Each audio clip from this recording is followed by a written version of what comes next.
One of the things I love the most about serving in England is more than likely you'll get trained in the England Missionary Training Center.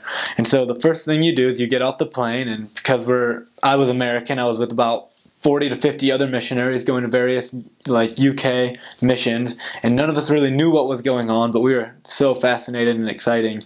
And I remember I was thinking, spirit of the law was kind of like my attitude. So I didn't really plan much on being obedient or following the missionary rules or things like that. But as I got to the MTC and started feeling like the brotherhood of all the missionaries and how important they felt obedience was, it started to change my heart.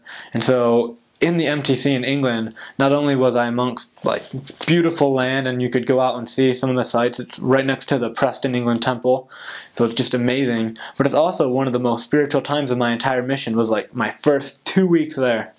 And then I remember after the 2 weeks of being in the MTC, the two assistants came and picked us up at like 4 a.m. in the morning. It was ridiculous. And we drove to Manchester. And at that point, we just had a transfer meeting. And I'm not going to say exactly what happens in your first transfer meeting, but it's amazing.